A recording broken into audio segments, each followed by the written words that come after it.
Pour finir notre page, il nous reste à remplir cette carte ici de l'agent immobilier en charge de la commercialisation du bien, avec un bouton pour prendre rendez-vous avec lui directement.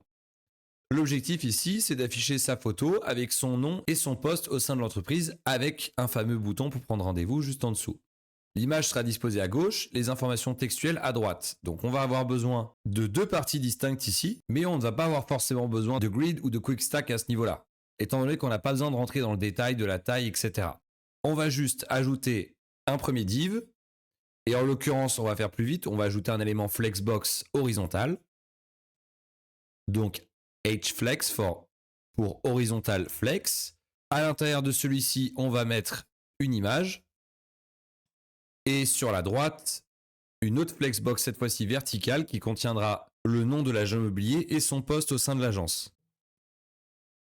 Qui contiendra donc le nom de l'agent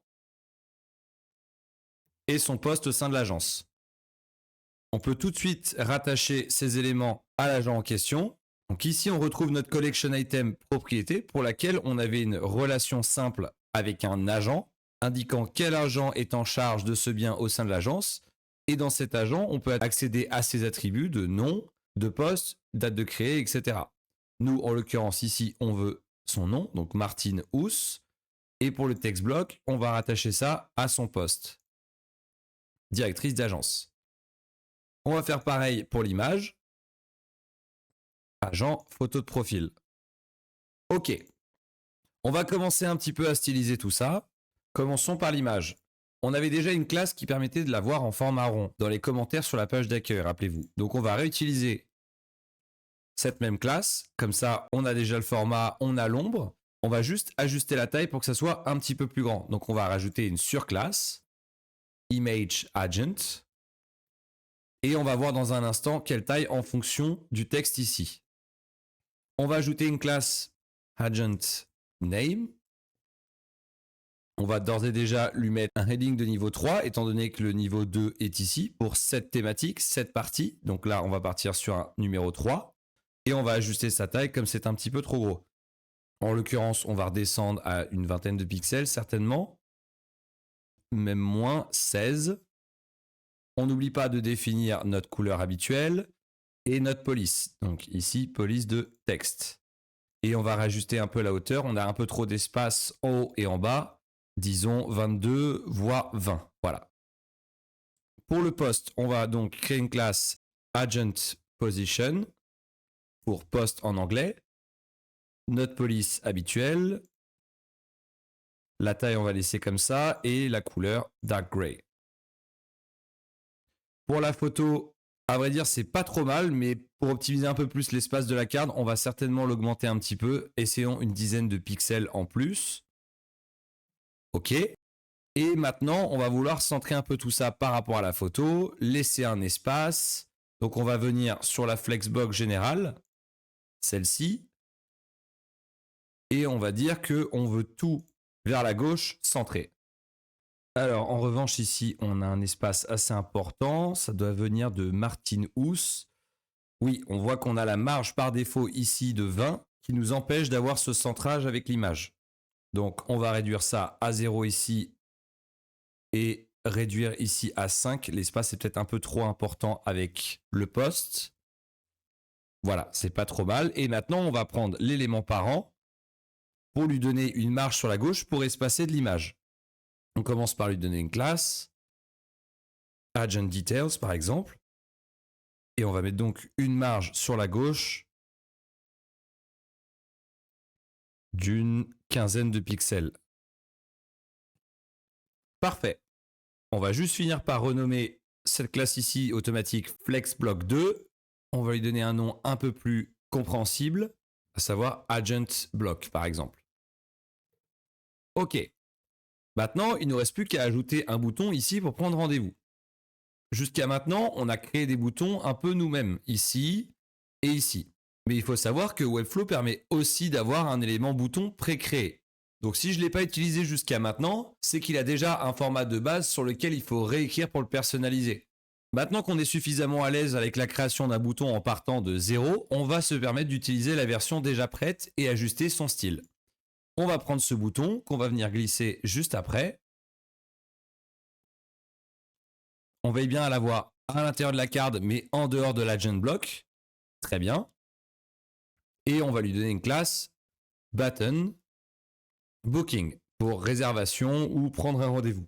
Alors, la particularité d'un bouton par rapport à ceux qu'on a créés jusqu'à maintenant, c'est qu'il a déjà un peu toutes les caractéristiques dont on a besoin, à savoir si ça sera un lien, s'il permet de déclencher un événement, l'encart texte à l'intérieur qu'on peut modifier alors qu'il n'y a pas d'élément text block à l'intérieur, donc ça fait partie intégrante de l'élément. On peut modifier le texte directement et ça ne sera pas affecté par les styles au niveau général de text block ou de paragraphe par exemple. Nous, en l'occurrence, ça va être prendre rendez-vous.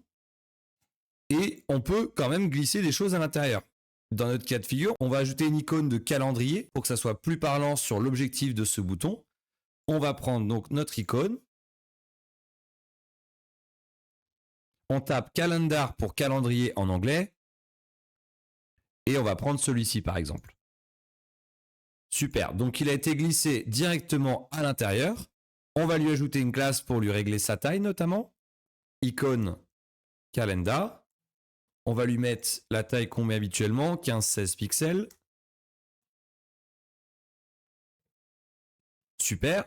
Pour retrouver l'effet qu'on avait avant de l'icône centrée par rapport au texte, il faut que l'élément parent, donc le bouton, soit flex pour pouvoir ensuite aligner au milieu. Donc on va commencer par flex, ce qui permet d'étendre également le bouton sur tout l'espace disponible pour cet élément.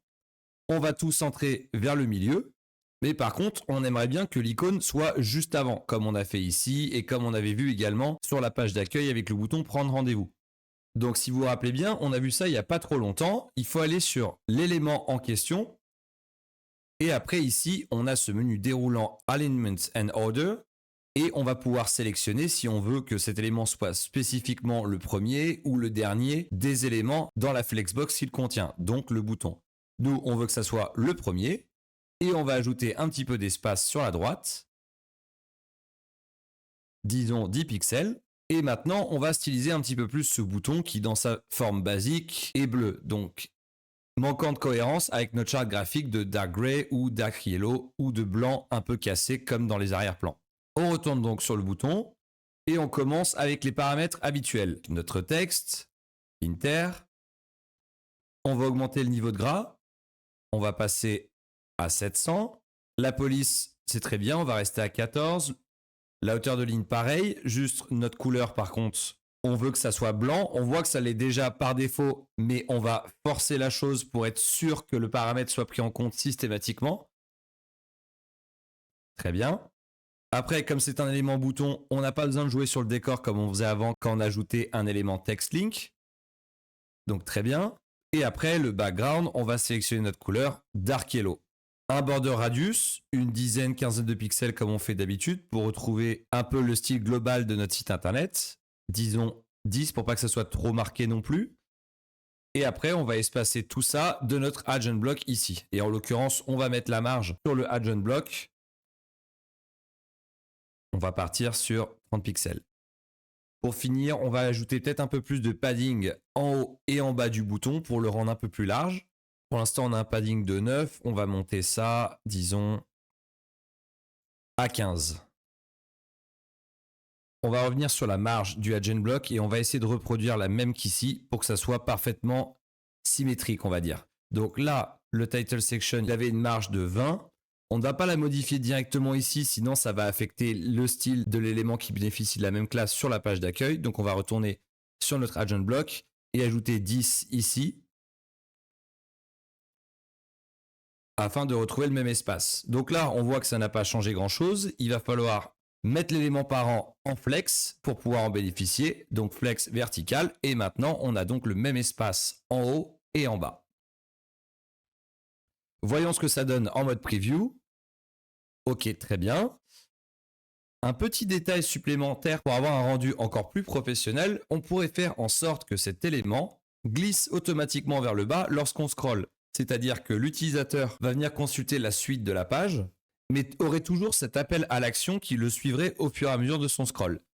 Et pour faire ça, rien de plus simple. On va jouer avec le paramètre de position, donc on connaît déjà le position relative, la position absolue, Et dans la petite partie théorique, je vous avais parlé de la position sticky. Donc on va pouvoir l'appliquer directement. Ici, on prend notre card et on va donc dans cette partie ici, position qu'on connaît déjà, on va sélectionner sticky. En revanche, avant de faire ça, on va donner une surclasse. Autrement, le changement va s'appliquer aux autres éléments qui bénéficient de la classe card pour cette apparence. On va ajouter une classe card agent. À partir de ce moment-là, on va pouvoir sélectionner sticky. Et pour que ça fonctionne, on a besoin de définir au moins une variable de position, c'est-à-dire de combien de pixels ou d'autres valeurs numériques est espacé l'élément lorsqu'on a scrollé et qu'on doit le positionner sur le canevas. Donc nous, on va utiliser la position en haut et on va mettre 10 par exemple. À partir de ce moment-là, lorsqu'on va scroller, l'élément va suivre automatiquement le scroll jusqu'à ce qu'il atteigne la fin de son élément parent. Donc ici, section booking. Si on descend, on voit qu'il s'arrête automatiquement tout en bas. Et donc va accompagner toutes les autres cartes sur la gauche. Le paramètre de 10 pixels qu'on vient de voir, c'est l'espace qui se forme ici lorsqu'on scrolle. On pourrait également jouer sur les autres paramètres si on avait des cas de figure particuliers, comme par exemple souhaiter le positionner en bas, sur le côté ou autre. Voilà pour notre carte Agents, avec sa position sticky pour accompagner le scroll de la page. Dans la prochaine vidéo, on va voir comment connecter ce bouton au service de prise de rendez-vous Calendly. Il y a différentes manières de faire, que ce soit un simple lien, une pop-up ou autre, et je vais donc vous présenter tout ça dans la prochaine vidéo.